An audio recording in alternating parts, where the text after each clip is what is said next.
Bakit pa po kayo nagpanukala ng ganitong batas kung ang inyo palang prinsipyo ay pabayaan na lang kung sino yung iboto ng tao siyang manalo, kahit magkakapatid, magkakamag-anak, magpipinsan, mag-asawa, mag-ama. Bakit pa kayo nag-sponsor ng Dahil bilito? Kung ang presidente po, ang kanyang pinsang buo ay speaker at ang kanyang anak ay majority leader, kakaroon po ba ng check and balance?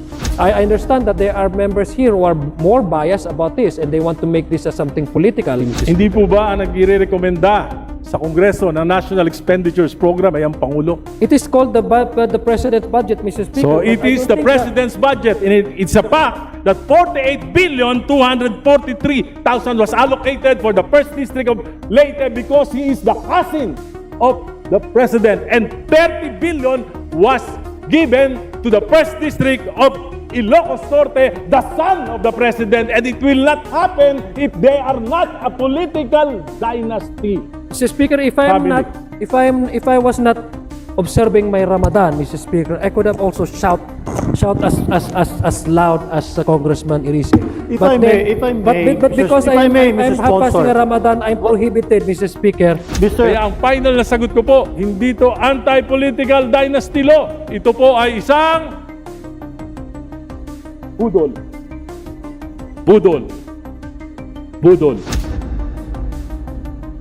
Oh, nagdala na po akong tubig. Baka abutin tayo madaling araw eh. Joke Ay, lang po. unfair kasi. Joke Hindi ako lang pwede- po. hindi ako pwede Iniinggit lang kita. uminom. Iniinggit lang kita. Salamat po. Ginoong sponsor, malinaw na nakasaad sa Article 2, Section 26 ng 1987 Constitution ng mga sumusunod. The state shall guarantee equal access to opportunities for public service and prohibit political dynasties as may be defined by law. Ang tanong ko po ay napakasimple. Tama po ba na ang utos ng konstitusyon sa Kongreso ay magpasa ng batas na magbabawal sa political dynasties? Tama po yun, Mr. Speaker. Hindi po ba sinabi ng konstitusyon na i-regulate lamang ito? Hindi rin po sinasabi na bigyan ng limitadong pahintulot, kundi malinaw na sinasabi ipagbawal ang political dynasties. Tama po ba ito? Yeah, full stop po. Ang sinabi po ng Constitution is to prohibit anti-political dynasty law as may be defined by law. Ang doon po yung definition is pagkarapatan na binibigay sa atin, mandato na binibigay po sa atin ng ating Constitution kung paano po natin to bibigyang buhay itong anti-political But it should dynasty. prohibit. Pero if I may be allowed, Mr. Speaker, pero siyempre, kung wala pong absent po talaga yan sa Constitution, babalikan din po natin yung intent ng batas na iyon. Tama po. Ang intent po ng batas na iyon, titingnan po natin kung paano po nagkaroon ng diskusyon ang mga framers ng Constitution. Sinabi po nila is hindi po complete absolute abolition, ito po ay regulation, Mr. Speaker, Your Honor. Ang intensyon nila ay pigilan ang konsentrasyon ng kapangyarihan sa ilang pamilya. Dahil Tama po ito yan. ang isa sa mga ugat ng korupsyon, patronage politics, kahinaan ng political parties at kawalan ng tunay na kompetisyon sa politika. Ito po yung arguments ng mga framers ng Constitution.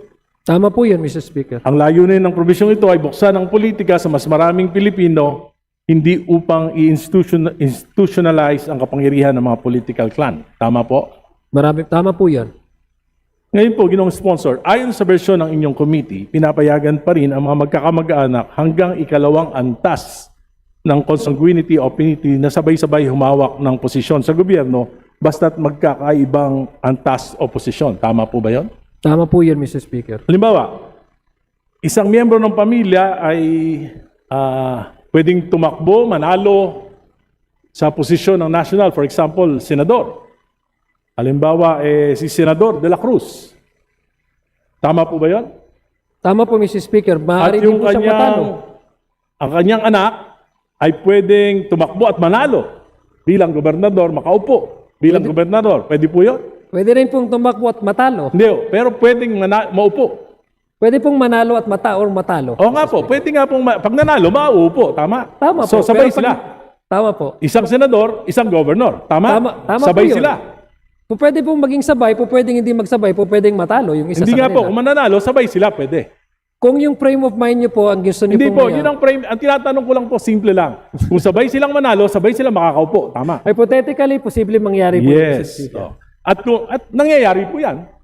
Tama naman po, Mr. Speaker. Marami pong, may senador po, mayor, ang asawa, tama po? Tama po. Ayun, tama. At yung kanyang isang anak, pwedeng maging congressman sa District 1 ng kanilang probinsya. Tama rin po yun. So, 3 na sila. Yung isa pong, yung asawa ng kanyang anak ay pwedeng tumakbo rin sa District 2 at manalo, makakaupo rin po. Posible rin po, Mr. Speaker.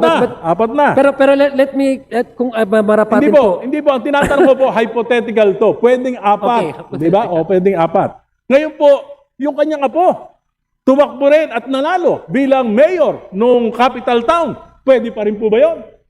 Makakaupo pa rin? Napaka-active naman po ata yung pamilya. Marami yan dito. Marami yan dito sa Kongreso. Hindi po yan hypothetical. Nangyayari yan sa kasalukuyan. 5, pwede sila. Pwede. Pwede rin po matalo. Oh, pwedeng manalo, makakaupo pa rin. Ayon sa proposal ng batas na yan. Pwede po maging vice mayor nung kanyang apo, yung kanyang pinsan. Kung tatakbo po yung kapatid niya na sobrang active sa isang munisipyo, dahil mas active naman po yung kapatid na isang munisipyo, bawal na po yun. Kasi hindi po pwedeng... Hindi po, sinasabi ko po, yung pinsan niya, tumakbong vice mayor niya, pwede? Pwede naman po yun. Dahil second degree lang. At yung pinsan niya sa isang kapatid ng kanyang tatay, tumakbong konsyal, pwede pa rin pong manalo. At makaupo, tama po? Tama po. So, 7 na sila. At yung asawa nung kanyang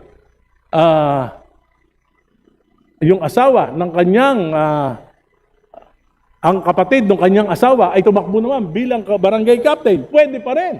Tama po? Tama po. Pero pwede po ako mag-explain kasi puros lang kung tama o mali. Hindi yun ang Hindi, kung mamarapatin. Kung I'm asking this question. This is just a premise. This is just a premise at meron po tayong Okay, but let me explain, Mr. Speaker. If my good friend, isa sa pinaka nirerespeto ko. Just a short, Ramadan po namin, pagbigyan mo na po ako mag-explain. Kung mamarapate po. All of these things are possible, Mr. Speaker. These are hypothetical. This can happen. This can be certain or it can be uncertain. But what is certain, Mr. Speaker, is we allow the people to vote. And that is the primordial consideration of this proposal, Mr. Bakit pa Speaker. po tayo nagpapasa ng batas kung pabayaan na lang natin yung mga tao? Bakit pa po kayo nagpanukala ng ganitong batas kung ang inyo palang prinsipyo ay pabayaan na lang kung sino yung iboto ng tao, siyang manalo, kahit magkakapatid, magkakamag-anak, magpipinsan, mag-asawa, mag-ama. Bakit pa kayo nag-sponsor ng bill Dahil ito? dahil apat na pong taon. Kahit Tama di ba kayo naniniwala? Naniniwala po ako dahil ang Constitution po ang nagsasabi, Mr. Speaker. It's not even your decision, Mr. Speaker. It's not even the decision of Congressman Irice. It's not the decision of this representation. It is what the Constitution dictates. Okay, And that is what we're trying to provide, Mr. Speaker, Your Honor. Tama po. Naniniwala po ako sa sinabi nyo, pero sabi ko nga po, may certain parameters, yung mga framers ng Constitution, dapat it will prevent the monopoly of power. Ngayon po, kung ikaw, Gobernador, yung iyong pamangkin, Vice Governor, yung iyong pinsan, Bukal, yung iyong anak, Mayor, yung isa mong pamangkin, Vice Mayor, yung isa mong pamangkin ay kapitan ng barangay. Tapos sa kabila naman, ang congressman, kapatid mo. Sa kabilang distrito naman, ay yung iyong anak. Wala po bang monopoly of power doon? Mr. Hindi Speaker, po, yun po ang tanong ko. May monopoly ba of power doon o wala? no, because, Mr. Speaker, I'll give you the straight answer. Monopoly resides when the power to appoint resides and exercised by one person. That is monopoly. But we allow the people to vote. The primary reason is, again, the sovereignty of the people and the primacy of the right to vote under Section 1, Article 2. Kung may monopolya po, Mr. Speaker, ay kung i-appoint ito at ang magde-decide lang po ay isang tao na paupuin ang ang kapatid or anak or asawa sa isang posisyon, that is an abuse of power. That to me is a blatant abuse of power and a monopoly. The the most dangerous form of monopoly. But this time, we present individuals to the voters, and the voters vote. That's what the Constitution So, says. hindi And po that's what I'm kailangan, trying to- yung sinasabi that is what niyo po, I'm hindi trying na to kailangan provide. itong batas na ito.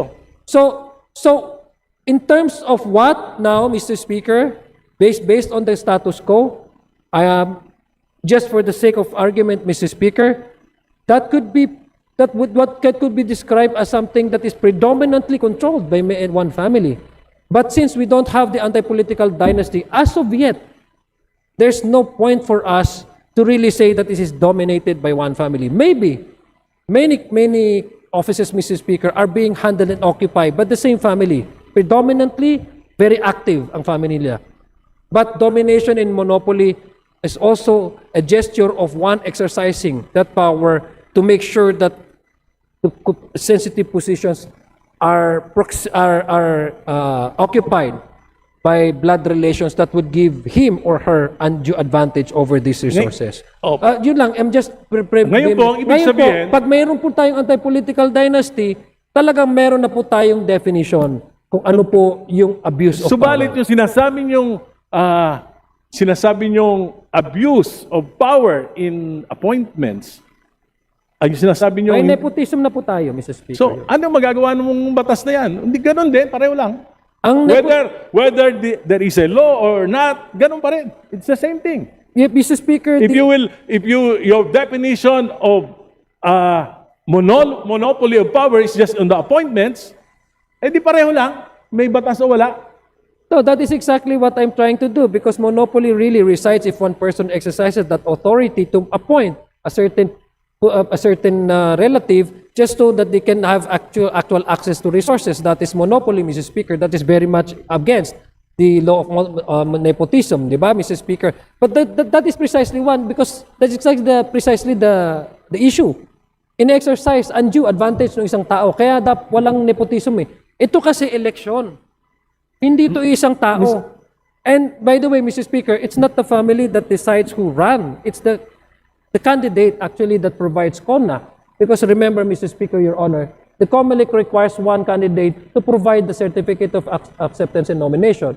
If you don't have that, probably the tendency you will be described as a nuisance candidate. There are many No, Mr. Speaker, my point here, Mr. Speaker, is that the reason why we allow all of this because number one, the subdivision under our political system 7160 is the autonomy of each political unit. It has a separate constituency. It has to exercise its mandate. It has an internal mechanism and regulation to run their affairs, not necessarily connected with the one or neighboring LGU. That's how the structure of our political units under the 1971-60, Mr. Speaker, of the Local Government Code. We also attach that in order that we can balance it out with the right to vote and the right to be voted upon. And I've mentioned earlier, Mr. Speaker, there are several bases, not only in the Constitution, Section 5 on the suffrage, Section 1, Article 1, but there are other treatises internationally, which we are the party or signatory of this covenants, the civil and political rights, etc., stating, Mr. Speaker, that there shall be no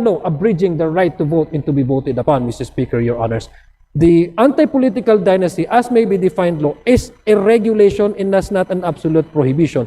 It is an exemption. So we are doing this, Mr. Speaker, in order to decongest the control of one family over one locality, Mr. Speaker, Your Honor, so that we can promote and uphold check and balances, which is the essential feature of a working Republican democratic country such as ours, Mr. Speaker, Your Honor. I don't think, it encourages the political families to engage more of their family members to run for public office. Anyway, Mr. Speaker, ang isa po sa mga pundasyon ng demokrasya ay check and balance. Naniniwala po ba kayo niyan? Tama po yan, Mr. Speaker. Kung ang presidente po, ang kanyang pinsang buo ay speaker, at ang kanyang anak ay majority leader, nagkakaroon po ba ng check and balance? Unang-una po, yes po, dahil unang-una, ang magkakaiba-iba naman po ng jurisdiction, itong eheukatura, legislatura at ihikutibo. Pasensya na, hindi po ako Tagalog, Maranao po ako, kaya ihukitibo at lehislatura, Mr. Speaker. Sa tingin niyo po ba yan ay hindi magdudulot ng pag-abuso? Wala naman po dahil may internal mechanism and arrangement po ang bawat institution na ito. For example, bigyan ko yung example, halimbawa, 2023, 2024, 2025. Ang total allocation po ng 1st District of Leyte kay Speaker Martin Romualdez, nung siya ay Speaker, ay 48,243,911,000. Yan po ang total allocation sa loob ng 3 taon. Yan po ang pinakamahirap na probinsya. Swerte na maka 3 bilyon, 4 na bilyon sa isang taon. Bakit nangyari ito? Bakit hindi equitable yung distribution pagdating kay Speaker Romualdez? Dahil siya ba ay pinsan ng presidente? Di po. Ako hindi ko nakikita ng ganyan dahil unang-una Ano po? po may proposal po ng National Expenditure Program. Ang National Expenditure Program ay naalat po nila ang kanilang budget sa bawat probinsya based on the recommendation ng Regional Development Corporation. Nandyan po yung wealth ng kanilang area, nandyan po yung return taxes na kinakukuha, nandyan po yung lahat po ng mga possible revenues na nakukuha at nabubuo para ibigay po sa share ng isang area na yan. So, hindi ko po alam kung bakit ito magkakaroon ng issue ng check and balances dahil unang-una, magkaiba po ang institution, ang nag-approve naman po ang Kongreso at wala naman pong kinalaman dito ang ating Pangulo pagdating po sa pag-appreciate ng bawat distrito kung kailan o ano ang kanilang magiging Hindi proyekto. po bang Sa palagay ko po, that is far-fetched conclusion, Mr. Speaker. I Hindi po understand ba that they are, nagbi- Mr. Speaker, allow me first to address this question. I understand that there are members here who are more biased about this and they want to make this as something political. But I don't think this is something that we can actually attribute the President to the issue of the 2024, 25, 25 elections, although this is a separate discussion altogether. But I'm just giving way to our good gentleman because he premised it on the anti-political dynasty. Again, the straight answer is it has no bearing whatsoever. The President being the cousin of the former Speaker of the House of Representatives, how the House of Representatives receives the National Expenditure Program, how the House of Representatives deliberated individual budget of each agencies, how the House of Representatives went on to participate in the bicameral conference, and how the House of Representatives ratified the result of the bicameral conference committee, Mrs. hindi po ba ang nagre-rekomenda sa Kongreso ng National Expenditures Program ay ang Pangulo? It is called the President's budget, Mr. Speaker. So but it I is don't the think President's budget, and it's a fact that 48,243,000 was allocated for the 1st District of Leyte because he is the cousin of the President, and 30 billion was given to the 1st District of Ilocos Norte, the son of the President, and it will not happen if they are not a political dynasty. Mr. Speaker, if Family. I was not observing my Ramadan, Mr. Speaker, I could have also shout as loud as Congressman Irisi. If I may, but Mr. because If I may, I'm Mr. passing Sponsor. a Ramadan, I'm prohibited, Mr. Speaker. Mr. Sponsor, Allow me first, Mr. allow Speaker. me first, may I remind the gentleman to stop, to bring down the decibels a bit. Shouting will not do us an advantage here. Let's debate in a proper way. Just a friendly reminder. Thank you. Proceed. Thank you, Mr. Speaker. Again, let me respond to my good friend and one I respect, Mr. Speaker, very, very calmly. The President acted as the President of Republic of the Philippines, not as a cousin of the former Speaker. The former Speaker acted as the Speaker of the House of Representatives, voted by majority of the members of the House of Representatives. They have separate mandate, they have separate authority. To say the opposite is not only accusing these two gentlemen, but it is, Mr. Speaker, a very sheer example or conclusory, like one that is having a bias. So I doubt, Mr. Speaker, that the gentleman from Caloocan, one of our respected legislator, would have to derive into that conclusion discussing about political dynasty and framing it in a way that highlights the blood relation between the sitting president and the former Speaker of the House of Representatives. Mr. Speaker, Your Honor. Thank you, Mr. Speaker. Noong panahon po ni Pangulong Duterte, yung Quadcom, sinabi po na 51 billion yung flood control program ni Congressman Paulo Duterte. Bakit po nangyari yun? Di ba dahil political dynasty rin sila? At ang Pangulo rin ay ang kanyang ama? Yan po, sinabi ng Quadcom.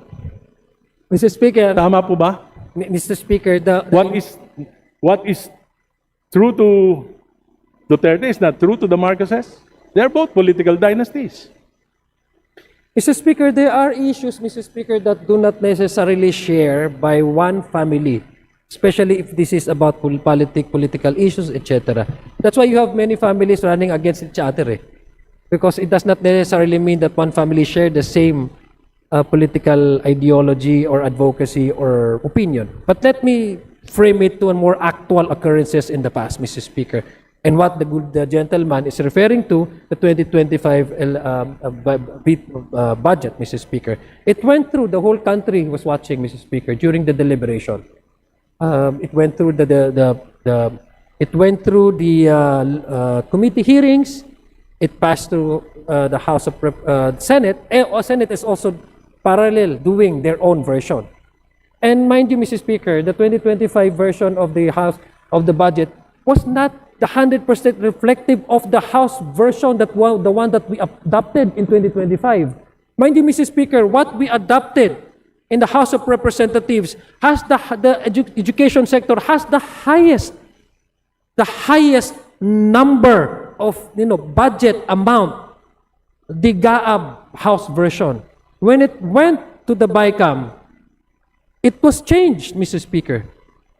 So where was the participation of the President vis-a-vis the House at the time, former Speaker Martin Romualdez? There was none, if you ask me. There was. There was none, Mr. Speaker. There Number was. two, The House ratified allow me to, Mr. the BICAM report. The Mr. Speaker, House again, ratified. I would pretend that the good gentleman from Caloocan is observing the proper decorum because I am under fasting, Mr. Speaker. I would humbly request him, for the sake of our shared Abrahamic faith, to please avoid shouting. Sorry. Because I can hear you. Mis- I can hear you quite clearly, Mr. Speaker. Mr. Sponsor, may Thank I just you. respond to you? Yeah, I will. Yes. I Allow me am first. not angry. Allow me This is first just to my continue. natural voice. And I'm very passionate about this because I've been fighting for political dynasties yung nilabanan ko. Buti pa nga, buhay pa ako. At napahirapan talaga ako ng gusto. At alam ko yung frame of mind ng karaniwang mga political dynasties. So, yung pong boses ko, hindi po ibig sabihin galit ako. Ito po ay passion. Passion. Salamat po. Maraming salamat po. Thank you for that explanation. I agree, Mr. Speaker, that the good gentleman from Caloocan is very, very passionate. And the District of Caloocan is very, very fortunate to have the likes of Congressman Irisi as the representative, Your Honor. That's why I said, isa po siya sa nire-respeto ko po. Now, I'm not saying this because he is standing across me. He really is earned my respect. Again, to respond to the question, number one, wala pong nakikita tayo doon na participation. In fact, the President vetoed a portion of the 2025 GAA, Mr. Speaker. So that would again conclude the response of this representation. And if I may request, Mr. Speaker, the good gentleman, to go back to the main topic, which is the anti-political dynasty. And if possible, we can segue with the 2025 budget, but I would suggest that we don't dwell our time in the debate and argument on the 2025 budget, which has already been the subject of many, many things, Mr. Speaker, Your Honor. Mr. Speaker, I'm just trying to point out that political dynasties breeds corruption. And during the time of Speaker Romualdez and President Marcos, dito po yung nangyari yung pinakamalaking pagnanakaw sa kaban ng bayan. And we cannot not put blame to this House kasi po niratify natin yung BICAM committee report. Hindi po ako kasama nun, hindi ako kasama nung 19th Congress. Niraratify po yan. At yan po nangyari, 800 billion diversions and amendments noong 2023, 2024 po 700 billion, at 2025 300 billion plus. Hindi po yan nangyari kung wala pong, naniniwala ako kung wala pong monopoly of power. Kasi po dito lang sa bansa natin, nangyari na wala po akong alam na bansa na ang presidente, yung kanyang pinsang buo ay speaker at yung kanyang anak ay majority leader. Kaya po, sa tingin ko, isa ito sa dahilan kung bakit nagkakaroon po ng problema sa check and balance. Anyway, Mr. Speaker, may I respond? May I respond? Okay. Thank you, Mr. Speaker. Again, that is the opinion, Mr. Speaker, of the gentleman from Caloocan. It does not make it as a fact. All of us are entitled to have our own opinions, and that is his opinion. My opinions differ from that of the gentleman from Caloocan. And let me just quote, Mr. Speaker, because I was reminded by one of the participants in Carmona, Mr. Speaker. The one that is actually against anti-political dynasty. According to him, Mr. Speaker, and I quote, "Those who wish to steal will steal. It does not follow that people are related. If they want to steal, they will steal." That's a very logical and practical and pragmatic way of understanding things. No? Hindi naman nangungulugan na magkakamag-anak ay lahat niyan sila magnanakaw. Kasi kung magnanakaw ang isang tao, hindi kinakailangan maging anak ng hari palag magnakaw. Kung ayaw magnakaw ng tao, maski hari yan, hindi yan magnanakaw. And I'm sorry to Congressman Benny Abante, let me quote a passage in the Bible, the story of King Solomon. I mean, he's a king. He can even, he governs all the sort of any kingdoms, but he did not steal anything. And the witness of that is the Bible. I'm citing to you this, Mr. Speaker, because each of us would have his or her opinion. And this opinion cannot be treated as a fact. So that is the opinion of the good gentleman from Caloocan, which I respect. And I think that his opinion is wrong. And that is my opinion, Mr. Speaker, Your Honor. Totoo po yun na kung ang isang tao ay ayaw magnakaw, hindi magnanakaw. Pero kung ang tao ay gustong magnakaw, magnanakaw siya. Pero mas madaling magnakaw kung yung tatay mo ay yung nakabantay sa kaban ng bayan at yung tiyuhin ay siya naman may hawak ng susi. Anyway, I'll go to the next item. Equal access. Ang parehong probisyon ng konstitusyon ay nagsasabi rin na dapat garantihan ang pantay na pagkakataon ng mga mamamayan na kapagsilbi sa pamahalaan. Ngayon po, kung governor, vice governor, magpinsan, mayor, kapatid, tatay, congressman, kapatid, congressman, yung lolo, senador, saan pa po papasok yung mga leader kabataan, mga profesional, mga reform advocate, yung mga magagaling na mamamayan na gusto rin maglingkod pero parang wala nang mapasukang pwesto, baka yun na lang mga konsekonsyal at mahirapang manalo dahil karamihan po dito ay dominado na ng, kung hindi na po political parties ngayon, sana kung political, liberal, nationalista, PDP, hindi na po. Ngayon po, meron na ring mga local political parties controlled by political dynasty. Saan po papasok itong mga to? Mr. Speaker, in the 1935 Constitution, Mr. Speaker, we only have two party systems, the Nationalista and the Liberal Party. In the 1987 Constitution, we made it into multi-party system precisely because it should be coincide with the provision in the Constitution to allow everyone for equal access to opportunities, including public service through electoral processes. Mr. Speaker, there's no preclusion, there's no prohibition for anybody to run. No? Lahat naman po pwede. Yung magagaling from the other sectors, kung halimbawa sabihin natin na overcrowded, ng politika, halimbawa ng family, yung mga posisyon, paano naman yung ibang political families o yung ibang kandidato, saan sila pupwesto? Pupwesto naman, pwede naman po sila kasi ang halalan, kung nasa sa tamang taon ka, edad, wala ka namang kaso, hindi ka naman madideclare nuisance, at meron ka namang partido na nire-representa at ninominate ka ng partido mo, pwede ka naman tumakbo. Wala naman nagsasabing bawal eh. Kaya nga po, ang aking kasagutan sa aking kaibigan at mukhang tutulungan po niya ako dito, kailangan natin i-pair itong anti-political dynasty. Balikan po natin yung campaign finance. Kasi isa po yan sa mga issue na kailangan natin tingnan para ma-level yung playing field, yung gustong tumakbo, magkaroon ng better chance. Kasi naniniwala man po talaga ako kay Congressman Irice. Meron talagang mga qualified na candidate na because they don't have that resources, ay wala silang pagkakataon na manalo.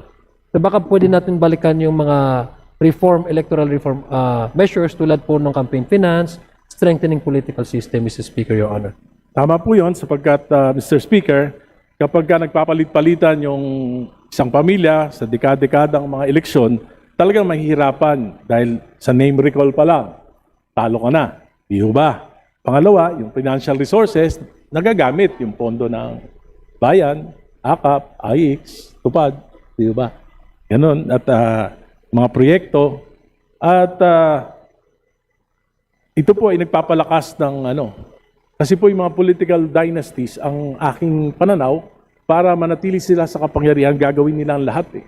Kaya mapasok na po dyan yung corruption, patronage, politics, at ang hindi na po yung kaunlaran ng bayan kung minsan yung naasikaso, kundi yung political dependency ng mga mamamayan para hindi sila matanggal sa pwesto, manatili sila sa pwesto. Kaya nga, pagkatagal-tagal na nila sa pwesto. At makikita nyo, yung pinakamahihirap na bayan sa ating bansa ay pinamumunuan, pinagaharian ng mga political families.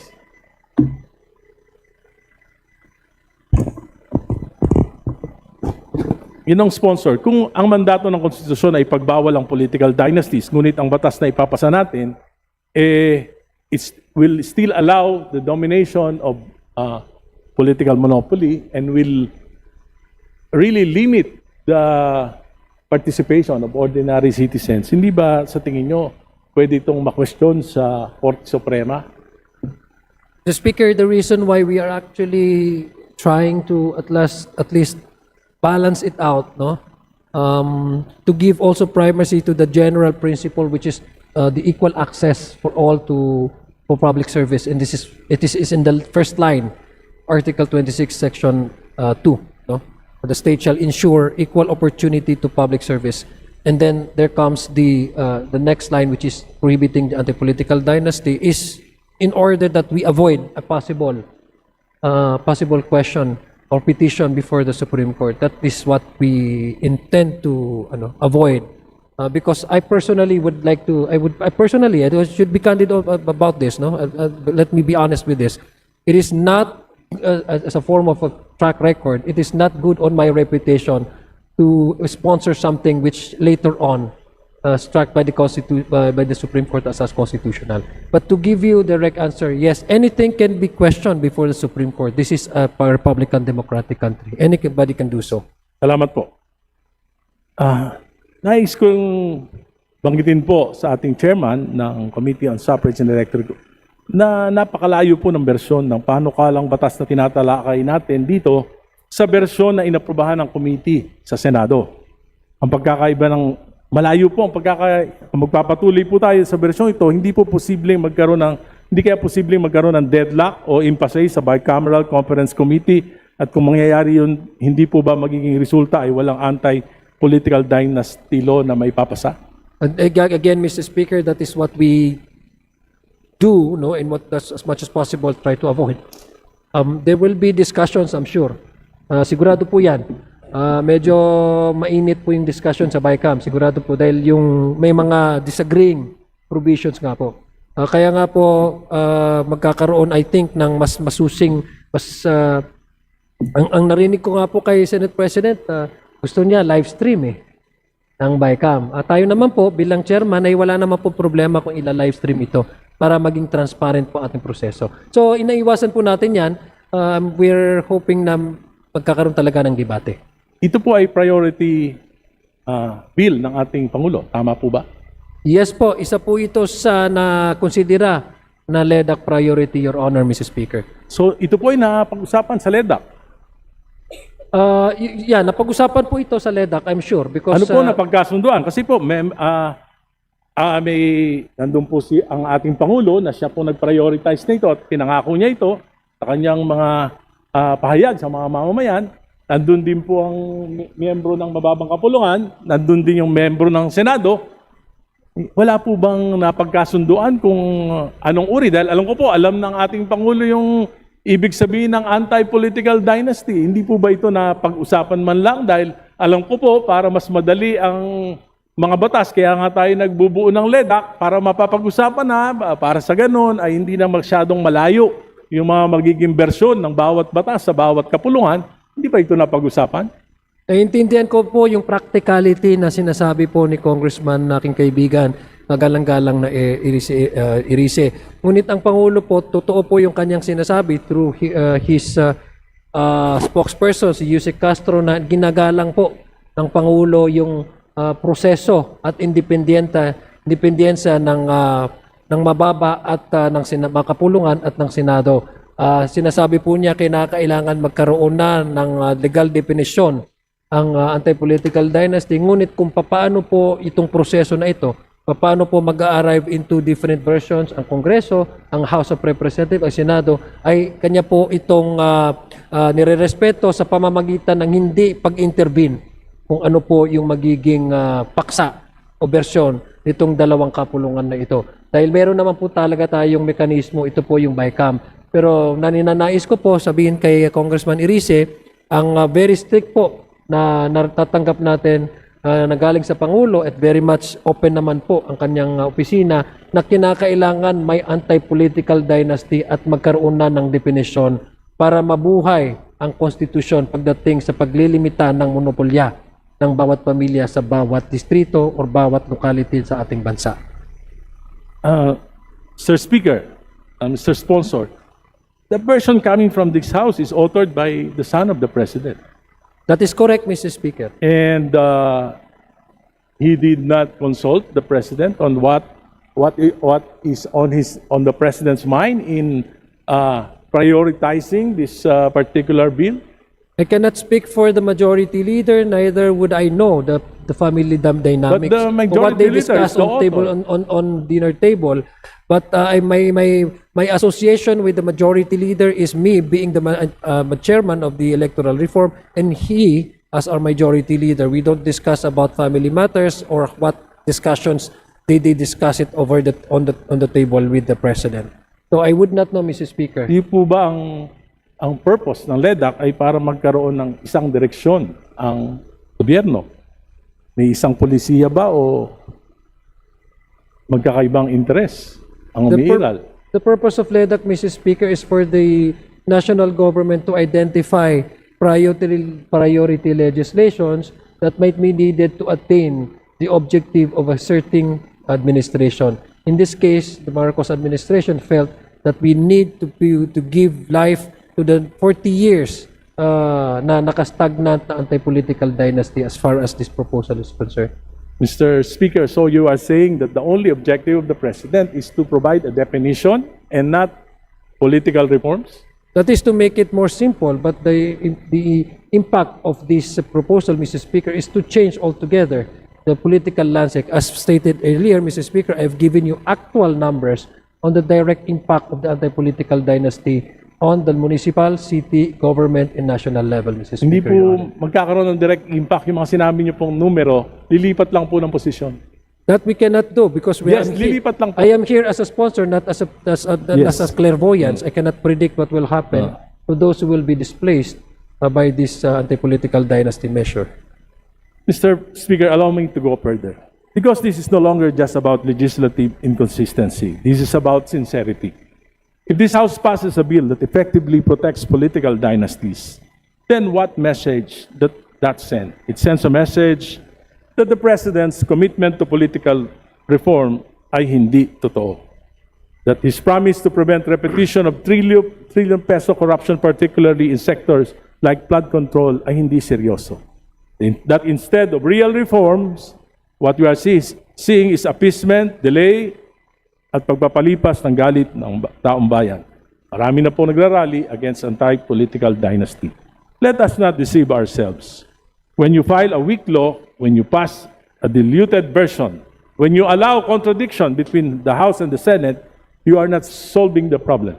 You are buying time until people get tired, people forget, and accountability disappears. And that is the danger. Because corruption thrives not only in secrecy, but in delay, distraction, and deception. Mr. Speaker, ulitin ko po, bilang pagwawakas, ulitin ko lang po, mabuti. Kung may papasa natin yung batas na ito, ay kung ako po ay tatakbong governor at nanalo, makakaupo ako. Sana manalo ka. Kung manalo po. Okay? Hypothetical question.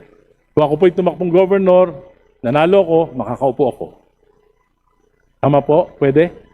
Yes, kung manalo po kayo.